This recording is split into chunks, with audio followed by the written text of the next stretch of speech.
जी अस्सलाम वालेकुम सलमान भाई। वालेकुम सलाम। ये हमारे सलमान भाई हैं, इस बार नीट में माशाल्लाह बहुत अच्छा स्कोर किए हैं। शायद कितना आपका स्कोर है? 625। 626। 626 हैं नीट 2022 में।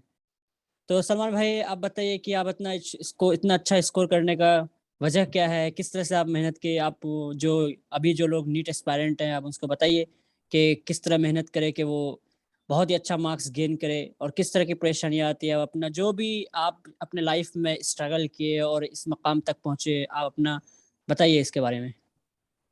मेनली तुमको जैसे आपको अपना मतलब सबको अपना वीक पॉइंट स्ट्रांग पॉइंट पता होता है, तो उसी को फोकस करना होता है। मतलब मेरे पिछले बार 520 आया तो इस वजह से नहीं आया कि मुझको कोई ऐसा नहीं था कि मुझे आता नहीं था।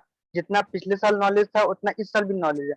मैंने इस साल वो डिफरेंट किया, जो मेरा वीक पॉइंट था, मेरा फिजिक्स वीक था, तो मैंने अपना जितना 80% एफर्ट फिजिक्स में लगाया। जो मेरा अच्छा था, बायोकेमिस्ट्री में ठीक था, मतलब बिना पढ़े, मतलब कम पढ़ता था मैं, बिना पढ़े नहीं, मतलब पहले का पढ़ा हुआ था, तो बिना पढ़े हो जाता था। तो वही आपको ध्यान रखना है, आपका क्या वीक पॉइंट है, क्या स्ट्रांग पॉइंट है। किसी का फिजिक्स स्ट्रांग हो सकता है, किसी का केमिस्ट्री वीक हो सकता है, उसमें कोई नहीं है। आपको डिसाइड करना है, मतलब अब मेनली आपको ये डिसाइड करना है कि मतलब एग्जाम फोबिया नहीं होना चाहिए। मेरे को टेस्ट से डर लगता था, टेस्ट कम देता था, तो मैं वो सब मतलब जो होता है ना, वीक वीक पे देखना है कौन सब्जेक्ट आपको वीक है, वो पे ध्यान रखो। सिली मिस्टेक हो रहा है उस पर ध्यान रखो। मैं पहले सिली मिस्टेक बहुत करता था, पिछले साल 2021 से मैंने सिली मिस्टेक बहुत करके आया था। इस साल भी हुआ है, मैं कम हुआ है। तो आपको सिली मिस्टेक हो गया, आपको जितना भी वीक पॉइंट पे ध्यान देना है। अब किस चीज में आप एरर कर रहे थे, टेस्ट दिया, टेस्ट का एनालिसिस करो। हम ये चीज में टॉपिक वीक है, ऐसा नहीं कि नीट में कितना वास्ट सिलेबस 97 चैप्टर है, तो ऐसा नहीं कि लास्ट टाइम में आप हर चीज पढ़ पाओगे। तो सिलेक्टेड चीज पढ़ो, लास्ट चीज में आप देख लो इस टॉपिक से गलत हो रहा है, आइडेंटिफाई करो, उस टॉपिक पे जाके सिर्फ उसी को ध्यान दो। कि तुमको मतलब लास्ट टाइम पे पता रहे कौन सा चीज तुमको देखना है। लास्ट टाइम पे तो हर चीज देखा नहीं जा सकता है। मैंने वही किया था कि अपना शॉर्ट नोट्स बना के चल रहा था शुरू से ना, हर चीज को शॉर्ट नोट्स बना लिया था। केमिस्ट्री का मैं बना हुआ था, मैंने बायो का एनसीईआरटी हाईलाइट कर लिया था। अब मैं लास्ट में कुछ नहीं पढ़ता, सिर्फ हाईलाइटेड चीज पढ़ता था। अब फिजिक्स का मैंने क्वेश्चन सिलेक्टेड किया था, स्टार मार्क कर दिया था। लास्ट में मैं मॉड्यूल उठाता था आकाश का, सिर्फ उस सिलेक्टेड को, हर चैप्टर से 10-15 क्वेश्चन रहते थे, उसी को बनाते चलता रहता था। अब पहले क्या करता था, स्टार्ट था, हर चैप्टर का 100-100 क्वेश्चन बनाता था, उससे कभी सिलेबस कंप्लीट नहीं हो पाता था। इसलिए आपको लास्ट टाइम में सिलेक्टेड पढ़ना है कि आप रिवाइज कर सके। नीट ऐसा थोड़ी है, बहुत टफ एग्जाम है, हम लोग को स्पीड मैटर करता है। मतलब हम लोग कोई हाई लेवल क्वेश्चन नहीं आता है, मैटर ऑफ स्पीड करता है। आप जितना स्पीड एक्यूरेसी कब आएगा, जितना प्रैक्टिस करोगे, वही मतलब मेन होता है। बिल्कुल बिल्कुल, मैं भी अपने टाइम में यही चीज किया था कि मतलब कि शॉर्ट नोट्स को बार बार पढ़ा जाए, चीजों को बार बार पढ़ा जाए, ज्यादा डीप न पढ़ के सरफेस को ही बार बार पढ़ा जाए। मतलब आपको अगर एक्यूरेसी अच्छा करना, क्योंकि देखिए आपका टफ 100 600 प्लस जा रहा है, तो इसमें क्या हम्म। 180 क्वेश्चन है, तो आपको 160 प्लस सही करने का ये रहता है। तो इसमें एक्यूरेसी मैटर करता है, और एक्यूरेसी बार बार रिवीजन से होता है। चीजें हर मल्टीपल लोग पढ़े, रिवीजन। हाँ मल्टीपल, एक ही किताब पढ़े बार बार रिवीजन करें, है ना। जैसे हाँ। फिजिक्स में आपने बहुत अच्छा बताया कि मतलब मैं भी यही चीज को किया था कि आप एक बार बना रहे तो उसी वक्त आप स्टार पॉइंट लगा लीजिए किसको मुझे रिवाइज करना है, किस स्टार किस पॉइंट क्वेश्चन। मैंने इस बार फिजिक्स में ही किया था, मुझे फिजिक्स में बहुत ज्यादा दिक्कत होता है ना, मैंने आकाश का मॉड्यूल कम से कम 5 से 6 बार बनाया था, एक ही मॉड्यूल को जी बिल्कुल। बार बार बनाया था। ऐसा हो गया था लास्ट टाइम में, ऐसा हो गया था ना, मैं क्वेश्चन का स्टेप बाय स्टेप मुझे याद रहता था, आंसर नहीं याद है, मगर क्वेश्चन दिखता था, मुझे स्टेप याद है कि इसको ऐसे करना है, उसको ऐसे करना है। वैसा कब होगा, आप एक ही क्वेश्चन को 4 बार बनाए रहेंगे। हमारे एग्जाम में कोई फिजिक्स का नया क्वेश्चन नहीं आएगा, सब है जी ना, पैटर्न होता है एक, मतलब एक चैप्टर का है ना, 10 ही तरह क्वेश्चन बन सकते हैं। आप ऐसा नहीं, मेडिकल स्टूडेंट आप उसको मेमोराइज भी कर सकते हैं, 10 ही तरह क्वेश्चन बन सकते, उस टॉपिक को उसी तरह का 10 क्वेश्चन प्रैक्टिस कर लो और रिवाइज करते रहो। हम लोगों को कोई नहीं है कि आपको थिंकिंग बेस्ड जो एडवांस की तरह आपको वहां सोचने के लिए देगा, उतना टाइम ही नहीं रहता है। आपको सिर्फ फॉर्मूला बेस्ड जी। उससे एप्लीकेशन सीखना है। आप पूरा एप्लीकेशन उससे रिलेटेड एमसीक्यू प्रैक्टिस कर पाओगे। मैंने एक ही चीज को बहुत प्रैक्टिस किया था, आकाश का मॉड्यूल को 5-6 बार बनाया था। अच्छा, बहुत अच्छा, आप बहुत शुक्रिया कि आपने अपने ये बताया। और मैं भी यही सजेस्ट करूंगा कि बार बार चीज़ों को पढ़िए और शॉर्ट नोट्स बनाइए। स्टार फिजिक्स में यही है कि क्वेश्चन स्टार लगा करके, कि ताकि रिवीजन जब भी करे तो वो स्टार मार्क क्वेश्चन को बनाया जाए। और बार बार एनसीईआरटी बायो को पढ़ता रहे, जितना बार पढ़े उतना बार कम, हमेशा पढ़ते रहिए, तो इससे एक्यूरेसी बढ़ता है। वजह यह है कि बहुत सारे लोग बोलते हैं ये मेहनत करता है, बहुत ज्यादा मेहनत किया लेकिन अच्छा स्कोर नहीं कर पाए, तो उसके पीछे कहीं ना कहीं ये है कि आपकी एक्यूरेसी खराब हो रही है। तो आपको एक्यूरेसी सही करने का यही तरीका है कि बार बार आप रिवीजन करें। तो सलमान भाई, सबसे बड़ी प्रॉब्लम क्या है कि अभी के देखिए इतने सारे बच्चे, 18 लाख 19 लाख बच्चे बैठ बैठ रहे हैं, और हमारे जो इंडिया में है बहुत कम सीट्स हैं। तो बहुत लोग 2 ड्रॉप 3 ड्रॉप ले रहे हैं, ठीक है, उनके बाद वो अपना हिम्मत पस्त कर दे रहे हैं। तो आप उनके बारे में क्या कहना चाहेंगे, उनको क्या देखिए सजेस्ट करना चाहिए? मेरा भी ड्रॉप था ना। देखिए ड्रॉपर के साथ सबसे ज्यादा दिक्कत है ना, अपने आप को मोटिवेट रखना पड़ता है। आपको हर एक हफ्ते बाद लगेगा ना कि अब नहीं होगा, छोड़ देते हैं। मतलब लगता है पिछले साल भी तो ऐसा ही जा रहा था, इस साल भी वैसा ही जा रहा है। तो मतलब फ्रेशर देखिए, आप देखिएगा ना, आपको मतलब पूरा रिजल्ट को एनालिसिस कीजिएगा ना, टॉप रैंकर फ्रेशर से क्यों निकलते हैं? क्योंकि उनके पास है ना खोने मतलब एक ये नहीं रहता कि वो डर नहीं रहता है किसी से मतलब फेल होने का। हमारे पास ड्रॉपर के पास फेल होने का डर रहता है। जैसे मेरे पास डर था कि बिल्कुल। पिछले साल मेरा 570 आया, मुझे लग रहा था इस साल भी 580 90 पे ना जाके रुक जाओ, बाउंड्री लाइन पे नहीं रुक जाओ। मतलब ड्रॉपर के पास एक डर रहता है, मोटिवेशन का कमी रहता है। और फ्रेशर जो रहते हैं ना, आप देखोगे 700 प्लस आपको इंडिया में 50 बच्चे लाए हैं, उसमें 45 फ्रेशर होंगे, 5 बच्चे आपको ड्रॉपर मिलेंगे। तो ड्रॉपर के साथ मेरा मोटिवेशन का कमी होता है। हमको हर एक हफ्ते बाद लगता था ना कि अब नहीं होगा, अब छोड़ देते हैं। ऐसा मतलब अंदर से अच्छा नहीं लगता था। ड्रॉपर में आपको ये होके आपको ये सोचना है कि हमेशा मोटिवेट रहना अपने आप को। कभी भी कम मार्क्स आए तो मार्क्स बहुत मैटर नहीं करता। मार्क्स आपको है ना सिर्फ एक गाइडेंस देता है कि आप पढ़ाई कैसे चल रहा है। मार्क्स कम आए तो और मेहनत करना, और मतलब उसको जो चीज वीक पॉइंट पे ध्यान देना है। इसलिए कभी डिमोटिवेट नहीं होना है। मैंने बहुत बच्चे मतलब इस बार मैं जहाँ अपने प्रिपरेशन कर रहा था, मैंने देखा ना जो टेस्ट में 680 690 लाते थे, उनका सिलेक्शन नहीं हुआ। ऐसे ऐसे बच्चे हैं। तो इसलिए डिमोटिवेट नहीं होना है। जैसे हम लोग का मेन होता है ना, टेस्ट देख के डिमोटिवेट हो जाते हैं, मार्क्स कम आया है तो पढ़ाई छोड़ देंगे, मतलब कंसंट्रेट नहीं कर पा रहे हैं। वही मेन चीज होता है कि आपको डिमोटिवेट नहीं होना है, हमेशा अपने आप को मोटिवेट रखना है। और ये सोचना है कि पढ़ाई कर रहे हैं तो इंशाल्लाह अच्छा होगा ही, अल्लाह ताला कुछ देंगे उसके बदले में। जी। वही वही मतलब आप जब ड्रॉप करते हैं इसमें करते हैं, पहली चीज है क्या कि आप जो है सेल्फ मोटिवेटेड होइए, कि खुद से हम्म। मोटिवेट रहिए। आपको कोई हमेशा हर वीक मोटिवेशनल मतलब स्पीकर या फिर वीडियोस वगैरह देखने की जरूरत नहीं है, क्योंकि आप खुद सोचिए, अपने आप को एनालाइज कीजिए मुझे क्या क्या करना है। पहली चीज कि आपके अंदर कॉन्फिडेंस होना चाहिए, मेरे साथ जो भी होगा खुदा अच्छा करेगा मेरे साथ, और मैं अपना मेहनत ही कर सकता हूँ। दूसरी चीज ये है कि मैं ये मार्क्स के जो बारे में बोले क्या कि इतना हाई हाई मार्क्स लाने के बावजूद बहुत लोग का सिलेक्शन रुक जाता है, और बहुत सारे ऐसे बच्चे होते हैं जिनका 500 क्रॉस नहीं करता नॉर्मल टेस्ट में, वो लोग भी सिलेक्शन लेके आ जाते हैं। तो वहां पे आपको आप मैं रियल तीन। एग्जांपल बताता हूँ। मेरा एक फ्रेंड है, उसके बहुत कम मार्क्स आते थे। मतलब अच्छा, मतलब उस जो क्राइटेरिया होता है ना, अभी मतलब 600 के आसपास आना चाहिए टेस्ट में, उससे बहुत कम आते थे। वो अभी मेरे से भी ज्यादा स्कोर किया है। तो ये टेस्ट का मार्क्स बहुत मैटर नहीं करता है। आप एग्जाम पेपर में कितने अच्छे से पेशेंस से हैंडल करते हैं, कॉन्फिडेंस देते हैं, सेल्फ मोटिवेटेड रहते हैं, वो मैटर करता है। ड्रॉपर जितना भी रहता है उसका नॉलेज तो लगभग सबके पास इक्वल रहता है। मैटर वहां करता है आप कितने अच्छे से पेपर को अटेम्प्ट करते हैं, पेशेंस रखते हैं। इस बार का पेपर था ना, मतलब डिफिकल्ट नहीं था, पेशेंस चेक करने का था। बायो का लेंदी दे दिया, जिस बच्चे में जितना अच्छा पेशेंस रहेगा ना, वो पेपर को उतना अच्छा करके आएगा। पैनिक कर देता है, बायो देखा लेंदी पैनिक कर दिया, फिजिक्स इजी पूछ दिया। वहां तक कोई पेशेंस रखेगा तब ना पहुंच पाएगा फिजिक्स तक। वही जी बिल्कुल। होता है कि आपको कभी भी ये नहीं होना है कि मतलब कि अभी मेरा 500 आ रहे हैं तो नीट में 600 नहीं आ सकते। मैंने इस साल अपने आंख से देखा अपने फ्रेंड को, मतलब बहुत अच्छा करते हुए कम मार्क्स पे। बिल्कुल बिल्कुल, मेरा भी फुल लेंथ में कभी 500 प्लस मार्क्स नहीं रहा, ठीक है, अल्हम्दुलिल्लाह। लेकिन मैं 636 गेन किया। तो मैं यही कहूंगा कि आपका टेस्ट मैटर नहीं करता। अगर आप में मतलब आप जब एग्जाम में जाएंगे ना, तो बस आप अपना 100%, आपको जितना नॉलेज है अगर आप 100% यूज कर लेते हैं तो सिलेक्शन पक्का है। लेकिन वहां पर जाने के बाद डिमोटिवेटेड होना, हिम्मत हार जाना, फिर आप उस 3 घंटे हैंडल नहीं करना, ये बहुत मुश्किल काम है। वरना इतने इजी इजी क्वेश्चंस पूछते हैं कि वो हर कोई कर सकता है अगर वो सही से अपने आप को हैंडल करे तो। दूसरी चीज ये है कि इस बार जो बायो के बारे में बोल रहे हैं, इसमें क्या है, हमारे टाइम में भी बायो क्या होता था, हम इस हर बच्चा बायो का टारगेट लेके चलता है कि मैं 40 टू 45 मिनट में मैं कंप्लीट करके ओमार फिल कर दूंगा।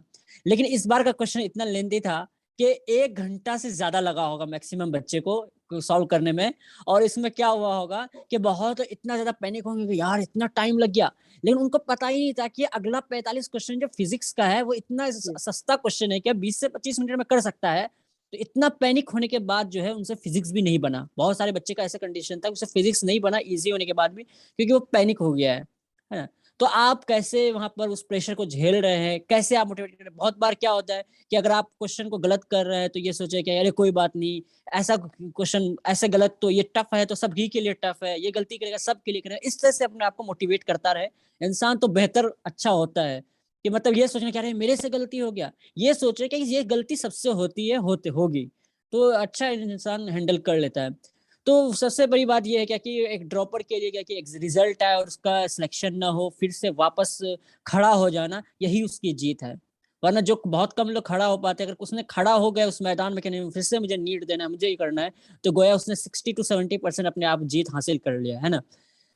तो ये बताइए कि आपने कैसे प्रिपरेशन किया? एक-एक सब्जेक्ट वाइज़ बताइए कि कैसे-कैसे फॉलो करना चाहिए? बायो में, मैथ्स में, केमिस्ट्री में कैसे-कैसे करना चाहिए? एक-एक सब्जेक्ट वाइज़ बताइए आप। बायो में तो आपको अभी जैसा ट्रेंड चल रहा है नीट का है ना, आपको लाइन बाय लाइन एनसीईआरटी की स्टार्टिंग में क्या करना है, हर चीज को पढ़ते पढ़ते चलना है, हर चीज को बायो में लाइन बाय लाइन पढ़ते चल, मैं उसके साथ साथ हर चैप्टर का है ना शॉर्ट नोट बनाते चलो। उस टाइम लास्ट टाइम आप रिवाइज कैसे करोगे, हर बाय लाइन पढ़ने का तो टाइम नहीं रहेगा, हर चैप्टर का हाईलाइट कर लो या फिर शॉर्ट नोट बना लो। मैं हाईलाइट करता था एनसीईआरटी को, हाईलाइट कर लिया तो एंड में हर चैप्टर का है ना मुझे 15-20 मिनट लगता था, हर चैप्टर का मैं हाईलाइटेड पॉइंट देखता था कि बाकी मेरे को याद रहता था। तो हर चैप्टर को हाईलाइट करते चलना है। अभी स्टार्टिंग में आपको मान लो आपको 6 मंथ है, आप अभी से 4 मंथ आपको हर चीज पढ़ना है, बाइबल लाइन बाय लाइन आपको मेमोराइज करना है। और एंड में आप जाओगे ना, लास्ट का 1 महीना 2 महीना में रह जाएगा, आप हाईलाइटेड चीज पढ़ो और मॉक टेस्ट दो, हाईलाइटेड चीज पढ़ो, मॉक टेस्ट दो। आपको 640 650 आ रहे हो तो आप चेक कर लो का आपका सही चल रहा है बायो का। अब जैसा ट्रेंड है केमिस्ट्री में पहले है ना सिर्फ आदमी इनऑर्गेनिक एनसीईआरटी पढ़ता था, और इस साल से जैसा आप ट्रेंड देखोगे ऑर्गेनिक का भी एनसीईआरटी मस्ट हो गया, फिजिकल का भी मस्ट हो गया, क्योंकि अब स्टेटमेंट टाइप पूछते हैं। तो ऐसा करना है, मैं तो ऑर्गेनिक का भी एनसीईआरटी पढ़ा था। ऑर्गेनिक का आप जैसे फिजिकल प्रॉपर्टी हो गया, केमिकल प्रॉपर्टी, सब कोई नहीं पढ़ता एनसीईआरटी, और वो सब का भी स्टेटमेंट टाइप पूछते हैं। तो आप ऑर्गेनिक का थ्रूली पढ़ो, अभी से है ना एनसीईआरटी नोट्स पढ़ो समझने के लिए, कॉन्सेप्ट के लिए, और ऑर्गेनिक का एनसीईआरटी पढ़ो, क्योंकि बहुत सी चीज है नोट्स में कॉन्सेप्ट मिल जाएगा ऑर्गेनिक का आपको। अब बहुत से है ना डाटा नहीं मिलेगा यार, नीट है ना डाटा उठा के पूछ देगा स्टेटमेंट में और सस्टेनिज्म बना के, तो उसका आप एनसीईआरटी काम देगा। तो आपको strictly organic inorganic NCERT follow करना है। और फिजिकल का बात रहा, फिजिकल में एनसीईआरटी आप नहीं भी पढ़ोगे तो काम चल जाएगा, कुछ कुछ चीज आप हाईलाइट करके रख सकते हो, जैसे इनऑर्गेनिक फिजिकल का मतलब जैसे कुछ कुछ चीज मतलब उसका जैसे आप मॉक टेस्ट देते ना, मैं क्या करता था फिजिकल का एनसीईआरटी नहीं पढ़ता था, मेरे मॉक टेस्ट में एनसीईआरटी बेस्ड बहुत क्वेश्चन आते थे, तो मैंने उस क्या करता, जहां से क्वेश्चन आता था मैं जाकर वहां हाईलाइट कर देता था। लास्ट में इंडर दिन मैं बहुत सारे टेस्ट दिया था लास्ट में, मतलब मॉक टेस्ट अराउंड 50 दिया होगा था, वैसे मेरे पास 100 क्वेश्चन होंगे फिजिकल का मैं एनसीईआरटी नहीं पढ़ा, मैं काम हो गया, क्योंकि मैं जाकर हाईलाइट कर देता था, टेस्ट दिया वहां पर देखा इस फिजिकल का थ्योरी आया तो थ्योरी को हाईलाइट कर देता। ऐसा फिजिकल का आप नहीं एनसीईआरटी पढ़ो चल जाएगा, और जो चीज टेस्ट में पूछा था ना उसको जाकर हाईलाइट कर दो। तो आप केमिस्ट्री में आपको एनसीईआरटी टोटली फॉलो करना है, इनऑर्गेनिक ऑर्गेनिक का नोट्स में हेल्प ले लो, और इनऑर्गेनिक का तो समझने के लिए नोट्स आप टीचर का पढ़ोगे ही, मगर स्ट्रिक्टली आपको एनसीईआरटी पढ़ना है, क्योंकि एनसीईआरटी से आपको क्वेश्चन बनेंगे, आप कितना भी नोट्स पढ़ लो, ये पढ़ लो, एग्जाम में क्लिक नहीं करेगा, क्योंकि वो लाइन उठा के देगा आपको।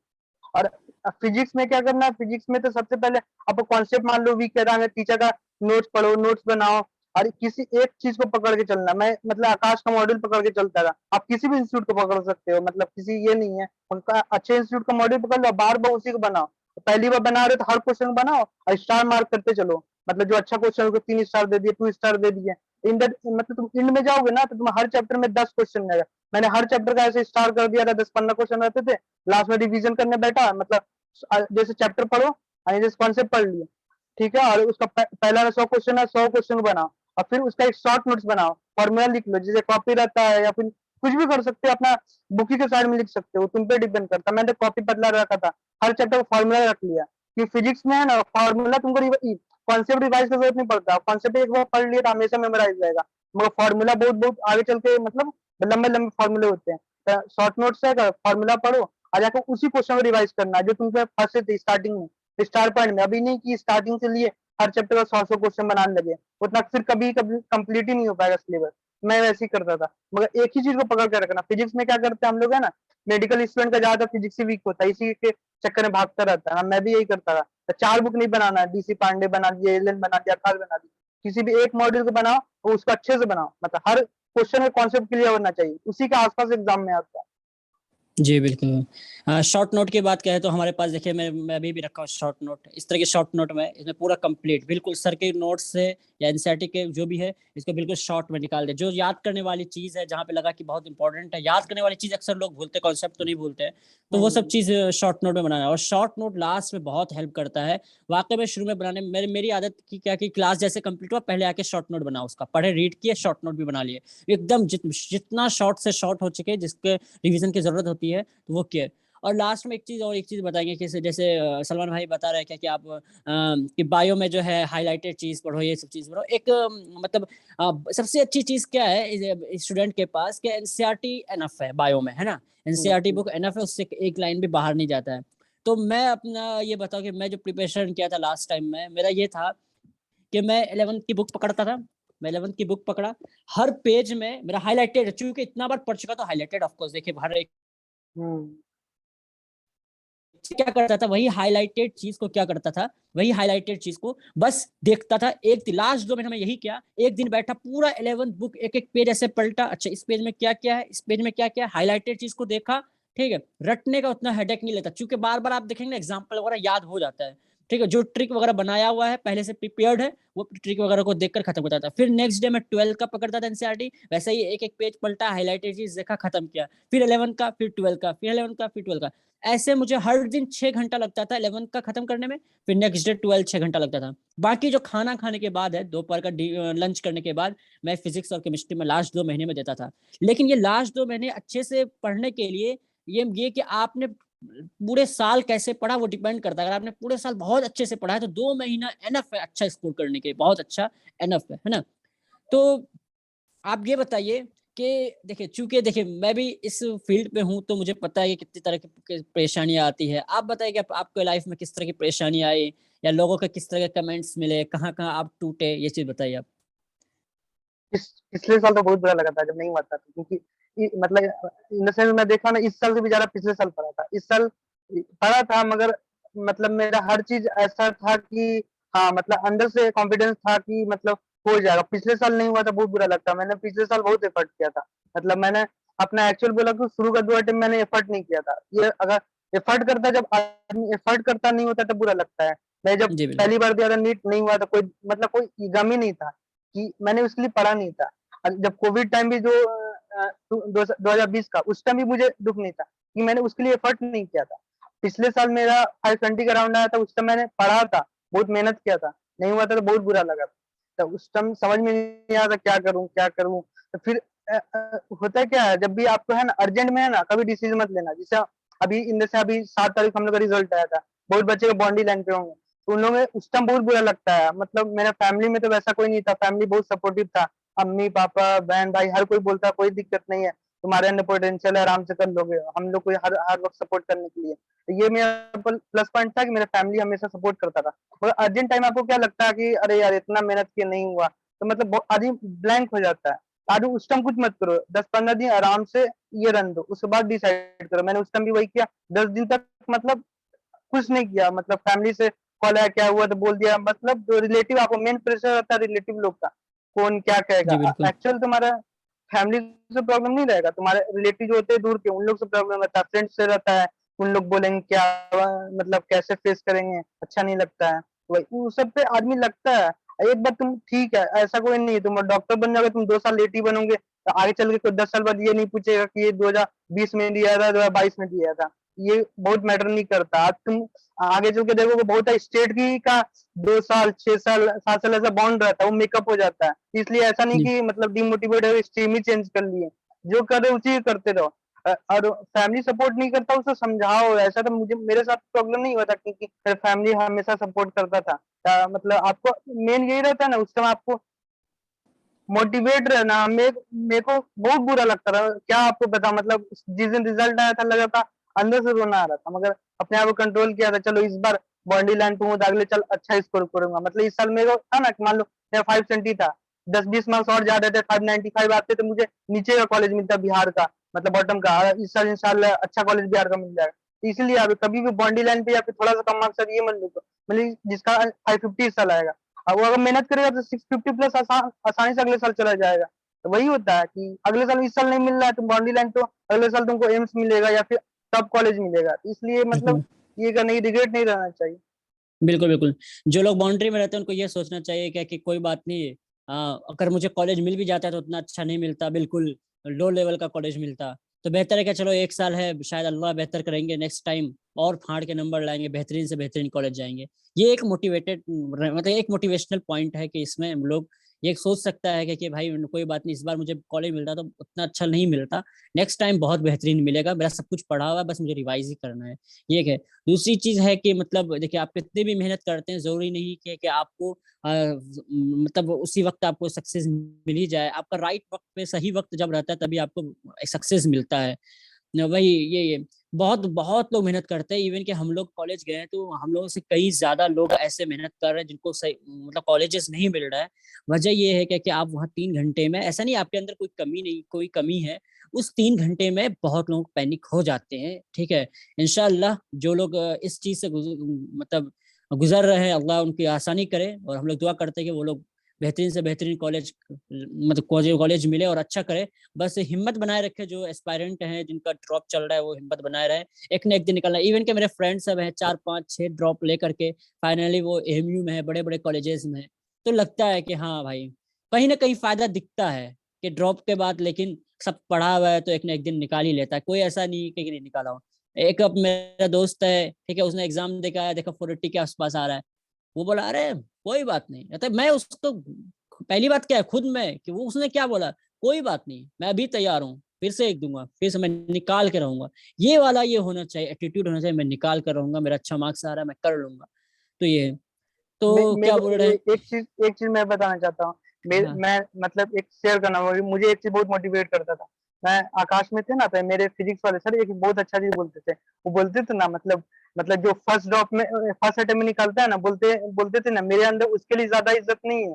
उसको तो मान लो एक तरह से गॉड गिफ्टेड स्किल मिला है, वो अंडरस्टैंड कर पाया तो क्लिक कर गया। जिसने ज़्यादा टाइम का ड्रॉप देकर निकालता है, वो अंदर से फेस कर चुका है, मतलब ज़्यादा स्ट्रगल किया है। मतलब वो बोलते थे मेरे अंदर उसके लिए ज़्यादा इज़्ज़त है। एकेडमिक तुम्हारे लाइफ में सक्सेसफुल होने के लिए एकेडमिक एक्सीलेंस ज़रूरी नहीं होता है। ऐसा तुम बहुत देखोगे टॉपर है, मैं आगे चल के वो बहुत अच्छा डॉक्टर बन जाए, ऐसा कोई गारंटी थोड़ी रहता है। आपको बिल्कुल, डॉक्टर बनने के लिए अल्टीमेट आपको रियल लाइफ में कैसे हैंडल करते हो वो मैटर करता है। बुकिश लैंग्वेज एक लिमिट तक आपका रहता है, वो आगे चल के बहुत आपको काम नहीं देगा। सिर्फ डिग्री है, बाकी बाकी डिग्री के बाद आपको सब प्रैक्टिकली चीज़ काम देगा। अब जी, कितने बिल्कुल, बिल्कुल मतलब जो ड्रॉपर हैं वो इतना स्ट्रगल करके आए हैं, उन्होंने फेल्योर को एक्सेप्ट करके आए हैं। दिक्कत क्या है ना कि आज के ज़माने में सब सक्सेस के पीछे भाग रहे हैं। एक फेल्योर जो है इंसान के बीच में तो आएगा ही, हमेशा उनकी लाइफ में आएगा। उनको एक्सेप्ट करना चाहिए और उसको अच्छे से मतलब टैकल करना चाहिए, ये है। और दूसरी चीज़ क्या है ना कि एमबीबीएस कॉलेज में मैं देखता हूँ कि जो ज़्यादा ड्रॉप करके आते हैं ना, उनके अंदर वो कदर जो कदर होती है एमबीबीएस की, वो फ्रेशर में नहीं होता है। क्योंकि उनको ऐसे ही आता है, खेलता-कूदता है, उसको कॉलेज मिल गया। असल कदर जो दिखता है डेडिकेटेड जो दिखते हैं, वो ड्रॉपर वाले के अंदर दिखता है कि भाई मैंने इतनी मेहनत किया, इतनी मुश्किल से मिली है, मैं इतना स्ट्रगल किया हुआ आया हूँ। तो अल्लाह ताला उनके आगे रास्ते बहुत आसान करता है। ऊपर से उन्होंने इतने सारे फेल्योर को एक्सेप्ट कर चुके हैं, झेल चुके हैं कि आगे लाइफ में कितना भी बड़ा फेल्योर आए तो उसको उसके घबराने की नहीं, वो लड़ने के लिए तैयार होगा। आज जो सुसाइड का रेट बढ़ रहा है, वजह ये है कि इंसान ने सीखा ही नहीं कि फेल्योर फेलियर जो मतलब फेल जो हो रहा है उसको एक्सेप्ट कैसे किया जाए, यही चीज़ नहीं सीखा। और ये चीज़ बहुत अच्छे से जानते हैं ड्रॉपर लोग कि उनके सामने कितनी भी बड़ी प्रॉब्लम्स आए वो उसको टैकल कर लेगा। आपने एक न्यूज़ सुना होगा, क्योंकि मैंने हाल फिलहाल सुना था, एक लड़की यूसीएमएस में, दिल्ली का टॉप कॉलेज है, उसे सुसाइड किया। तो देखिए वो मतलब उसने जो टॉपर शुरू टॉप कर रही है, तो उस वहाँ कॉलेज में गई होगी, तो उसको मतलब उससे कोई ज़्यादा अच्छा मार्क्स कर रहे हो तो एक्सेप्ट नहीं कर पा रही होगी। ऐसा थोड़ी जी, आप हर जगह टॉप नहीं कर सकते, एक लिमिट होता है। आगे चल के आपसे भी बहुत ज़्यादा टॉपर मिलेंगे, तो उसको एक्सेप्ट करना पड़ता है, आगे चल जा रहे हैं तो। जी। और सलमान भाई कांग्रेचुलेशंस कि आप फाइनली मेडिकल कॉलेज जा रहे हैं, बहुत अच्छे कॉलेज जाएँगे। चलो, तो अभी शुक्रिया, आप क्या-क्या शुक्रिया, कर रहे शुक्रिया। हैं? अभी आप क्या कर रहे हैं इस छुट्टी में? क क्या मतलब किस तरह की फीलिंग्स आ ऐसा तो रही कुछ है? नहीं, अच्छा लग रहा है, मतलब थोड़ा रिलैक्स फील हो रहा है, मतलब होता है ना या फिर कि फाइनली सुकून आपको टाइप मिल में। गया? जी, हाँ, अल्लाह का शुक्र है कि हाँ। आपको मिल गया फाइनली। तो आप बताइए कि एमबीबीएस के बाद क्या करना चाहेंगे? समाज में क्या चेंजेस लाना चाहेंगे हमारे जो सोसाइटी है उसमें? अब इंशाल्लाह वैसा आगे आगे मतलब खुद उस लायक बन जाऊँगा, तो मतलब होता है कि जैसा रामानी का ये क्या बोलते हैं कॉन्सेप्ट है, वैसा ही कॉन्सेप्ट में रामानी से जुड़ूँ, या फिर वैसा ही एक कल्चर मिले कि किसी के साथ जुड़ के वैसा काम करना चाहूँगा। जी, माशाल्लाह बहुत ही अच्छा है। चलिए आपका शुक्रिया कि आप इतना अपना कीमती वक़्त दिए और नहीं, उम्मीद नहीं, करते हैं आपने कि अपने कीमती वक़्त दिया। नहीं, नहीं। और उम्मीद करते हैं कि आपसे बच्चे बहुत चीज़ सीखेंगे, ठीक है? एक तो देखिए आप अकेले जो सक्सेस नहीं होते हैं, आपको लाखों लोग देखेंगे, लाखों के पेरेंट्स आपसे मोटिवेटेड होंगे कि अगर उसका बच्चा कर सकता है, तो मेरा बच्चा क्यों नहीं कर सकता है? इससे लोगों के अंदर जागरूक पैदा होता है, एक हिम्मत मिलता है कि नहीं वो कर सकता है, तो मैं भी कर सकता हूँ। एक छोटे शहर का आप कर सकते हैं, तो मैं भी कर सकता हूँ, ये वाली चीज़ें लोगों के अंदर आती है। तो मैं लोग ज़रूर आपसे मोटिवेट होंगे आपके लाइफ़ से मेरे ख़्याल से। मैं हुँ, जैसे मैं अपनी बात बता रहा, मैं फैमिली में अपना पहला मेडिकल फील्ड में आया था। अगर नीट नहीं क्लियर करता ना, था मेरे फैमिली में कोई आना भी नहीं चाहता, बोला कि देखो ये गया, आज तक कभी कुछ हो नहीं पाया। अब देखो मेरे को देख के कोई मतलब हर कोई आईटी में थे, मतलब मेरे भी जितने भैया लोग हैं सब इंजीनियरिंग में, कोई मेडिकल में नहीं है। अब आगे चल के मेरे फैमिली में मेडिकल फील्ड में आना चाहेंगे कि हाँ मतलब कि इतना टाइम लगा मगर फाइनली अचीव किया। तो वही है कि आपको देख के बहुत आदमी मोटिवेट होते हैं। जी, बिल्कुल, बिल्कुल। आप सक्सेस हैं मतलब आपको लग नहीं डालेगा आपके पीछे हज़ारों लोग सक्सेस होंगे आपको देख कर के, है ना? तो ख़ैर चलिए बहुत शुक्रिया आपका कीमती वक़्त। ठीक है, अस्सलाम वालेकुम रहमतुल्लाह। वालेकुम